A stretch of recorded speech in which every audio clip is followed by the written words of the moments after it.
नमस्कार आज्ञा आपण मानक मोर संबलपुरी न्यूज रे बहुत बहुत स्वागत करुचे। आज वीडियो जानमा आसुन पीएम किसान रो 24 नंबर किस्तीटा केबे मिलबा। आपण माने जानि सारिछन पीएम किसान रे 23 नंबर किस्ती पर्यंत आसी सारिछे। 23 नंबर किस्ती पर्यंत समस्त चाषी भाई मानकु मिली सारिछे। जहाँ भी अछन चाषी भाई जहाँ भी अछन पीएम किसान रो हिताधिकारी समस्ते वेटिंग करिछन कि पीएम किसान रो 24 नंबर किस्तीटा केबे आसबा। आपण मन तो जानिछन आज्ञा पीएम किसान रे प्रति वर्ष 3टा किस्ती मिलसी और प्रति 4 वर्ष रे गुटे किस्ती मिलिथिसी।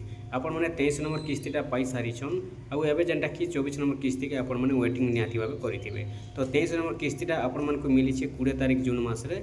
तो एबे जहाँ संभावना रहुचे 24 नंबर किस्तीटा आपण मानकु मिलवा के जाउछे। 24 नंबर किस्तीटा देखुन आपण को नवेम्बर किंबा अक्टोबर रे पैसा मिलवार संभावना रहिछे।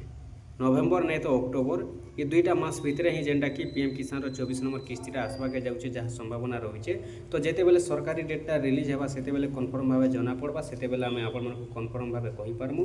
एबे जेनटा कि संभावना रही है जहाँ अपडेट रे आसीचे संभावना रही है जे अक्टोबर मास किंबा नहीं तो नवेम्बर मास रे पैसा मिलवार 24 नंबर किस्तीरा संभावना रही है। तो पीएम किसान पैसा आसवा पूर्व जेन मान पैसाटा अटकी जाऊे से माने तांकर केवाईसी आधार सीटिंग लैंड सीटिंग ठीक करेंगे 24 नंबर किस्ती आसवा। आपण जानी सारी पीएम किसान रे 3टा डॉक्यूमेंट्स जेन रही से 3टा डॉक्यूमेंट्स भीतर जेन मान फेलोरेज होती से पैसाटा अटकी जाऊे जेनटा कि 3टा डॉक्यूमेंट्सटा होचे Aadhaar seeding land seeding KYC update ये 3टा डॉक्यूमेंट्स आपण मैंने ठीक करूँ आपंकर पैसा भी निहाती भाव आसीजा और 24 नंबर किस्तीटा नवेम्बर कि अक्टोबर मास पैसा आसवार संभावना रही है।